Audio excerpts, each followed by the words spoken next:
Bienvenidos. Llegamos así al final de este ciclo de charlas sobre historia de la medicina, específicamente sobre el concepto de salud y de enfermedad que han manejado las diversas civilizaciones a lo largo de la historia de la humanidad.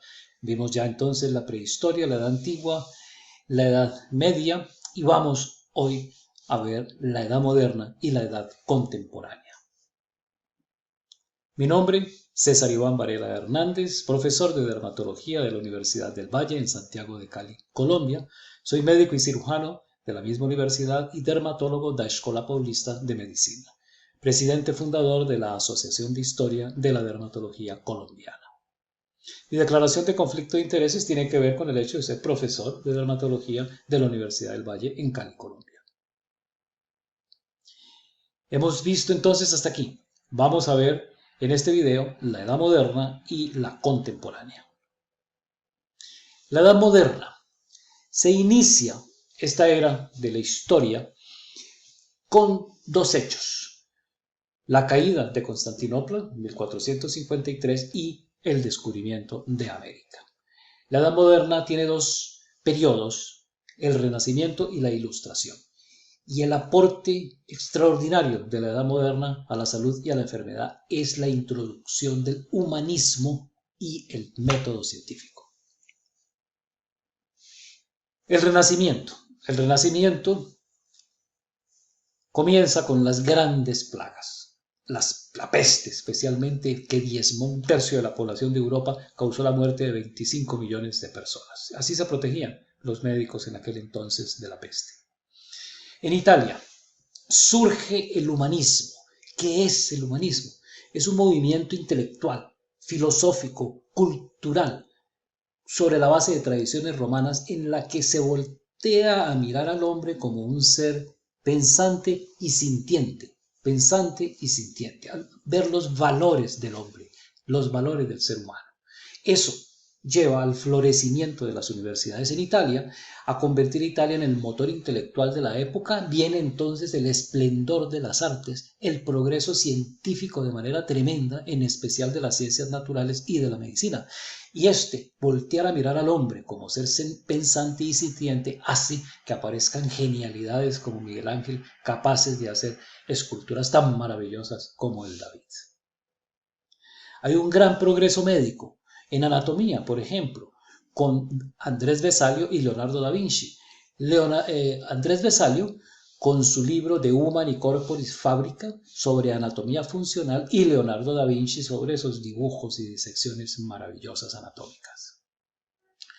Paré se convierte en el padre de la cirugía moderna. Fracastoro se anticipa a la microbiología y deja un texto maravilloso sobre enfermedades contagiosas y, por supuesto, la descripción de la sífilis. Despega la bioquímica y la psicología.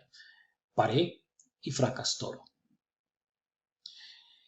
El segundo periodo es la Ilustración. Como su nombre lo dice, una cantidad de seres extraordinariamente ilustrados, leídos, pensadores, científicos maravillosos, permiten el desarrollo del método científico y en consecuencia un notable desarrollo para la medicina.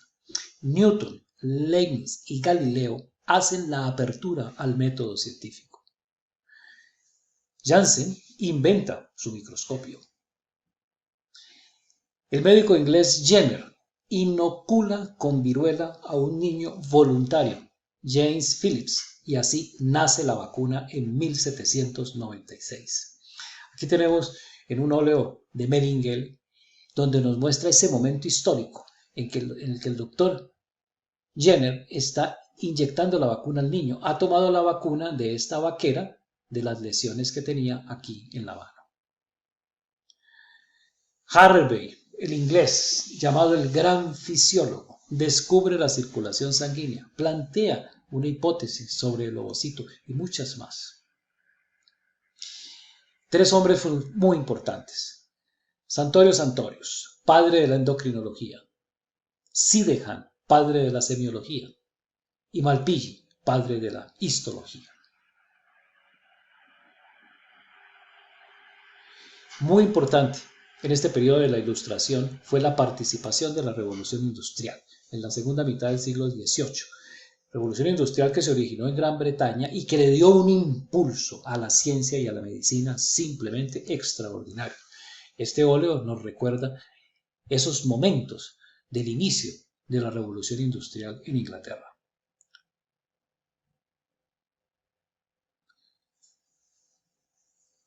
Se crean las academias de medicina en Europa.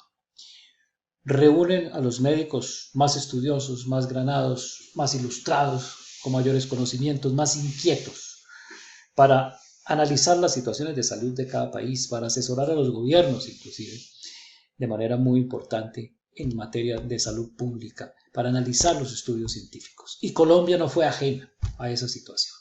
El gran médico don Manuel Plata Azuero reunió a los 6 más ilustres médicos de aquel entonces: Nicolás Osorio y Ricaute, Evaristo García, Leoncio Barreto, Liborio Cerda y Abraham Aparicio, y en la casa de don Abraham Aparicio en Bogotá, el 3 de enero de 1873, crearon la Academia Nacional de Medicina de Colombia, institución a la cual tengo el altísimo honor de pertenecer.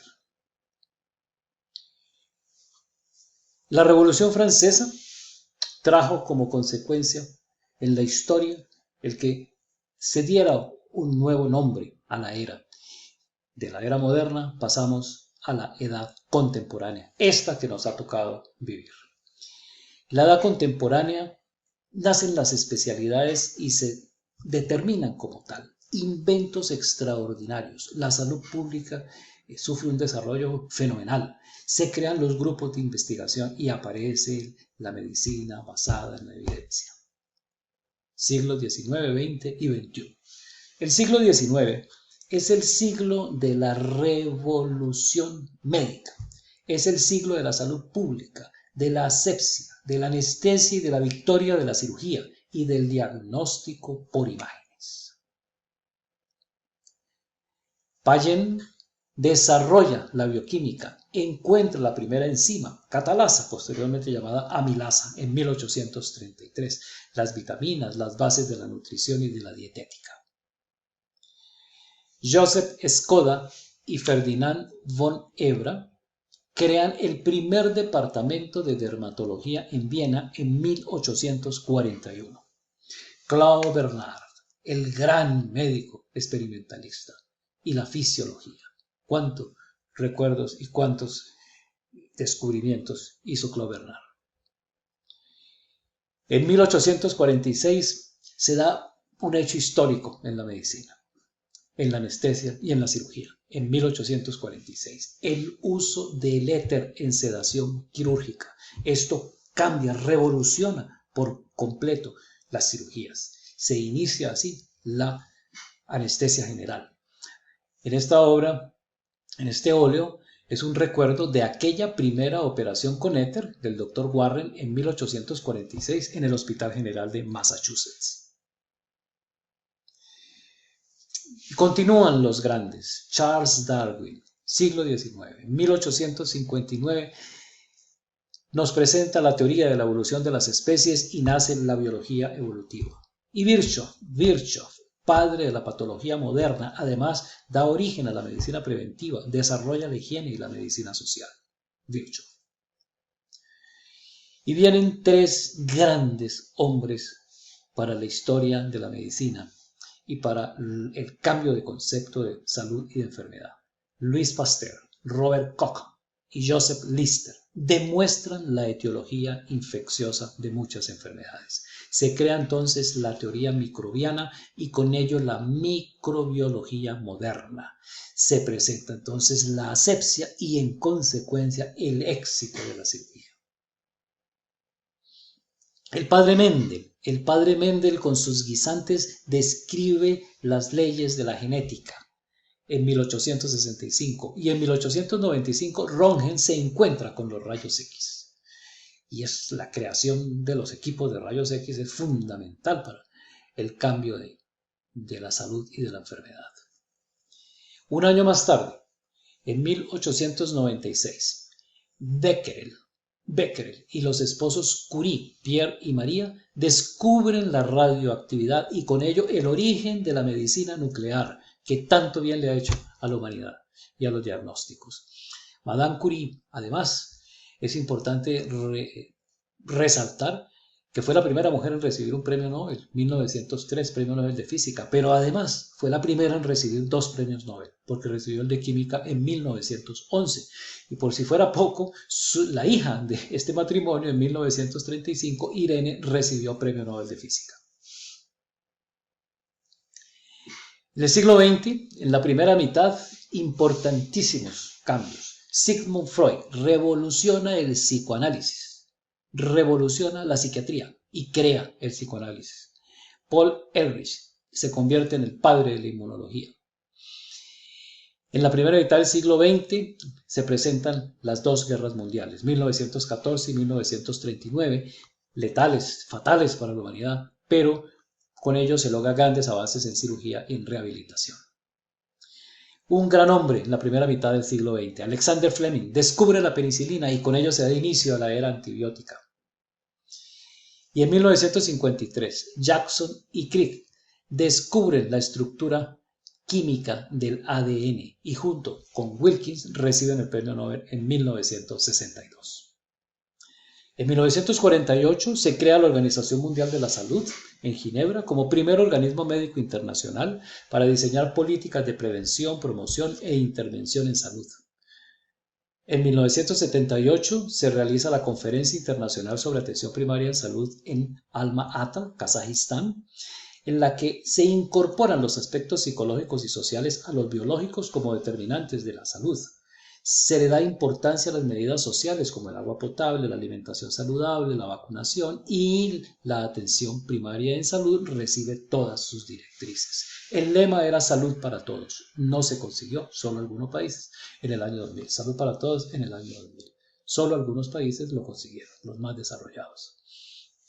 En la segunda mitad del siglo XX desaparecen las genialidades individuales y se impone el trabajo científico en equipo multidisciplinario. Cantidad de inventos, la transfusión sanguínea, los trasplantes de órganos, la genética molecular, la física aplicada a la medicina, los radioisótopos, el microscopio electrónico, las imágenes, el eco, la tomografía, la resonancia, el láser, la investigación, la industria farmacéutica y la estadística como apoyo a la investigación. En la segunda mitad del siglo XX los descubrimientos y los inventos son a diario y conllevan a un desarrollo inimaginable. La computadora y la sistematización transforman definitivamente a la sociedad. Políticas inadecuadas, infelizmente, mercantilizan la salud, enriquecen a grupos económicos particulares y originan una lamentable deshumanización de la medicina, que es lo que nos está tocando vivir en la actualidad. Entre 1990 y 2003 se define la secuencia del genoma humano, que es definitivamente el mayor logro del siglo XX. Es la base del presente y del futuro. Se globaliza la información. Aparece la medicina basada en la evidencia científica y en protocolos estandarizados. Siglo XX y siglo XXI, ciencia en equipo. Sobre la base de este precioso acueducto romano en Segovia, hemos pasado entonces en la historia de conceptos mágicos religiosos, de castigos, de equilibrios, de monoteísmo. Posteriormente en la Edad Antigua, la introducción del concepto de alteración natural susceptible de tratamiento. En la Edad Media, el inicio de la ciencia y la aparición de las universidades. En la Edad Moderna, la introducción del concepto del humanismo y el desarrollo del método científico. Y en la Edad Contemporánea, los grupos, la globalización de la información y la evidencia médica. Es decir, pasamos de un concepto mágico religioso a un concepto de evidencia. ¿Cuál es mi sentir? Son muchos los seres responsables del desarrollo histórico de la medicina que nos lleva a tener hoy mayor longevidad y una mejor calidad de vida. La invitación es a retomar la humanización de la medicina y de los sistemas de salud en el marco de la ética, dirigiendo las bondades del desenfrenado desarrollo tecnológico, científico, social y cultural en beneficio de los enfermos y de la salud del mundo. La rehumanización podría salvarnos de un cataclismo y quizás contribuir a preservar la especie humana. Les agradezco mucho su atención y nos vemos próximamente. Muchas gracias.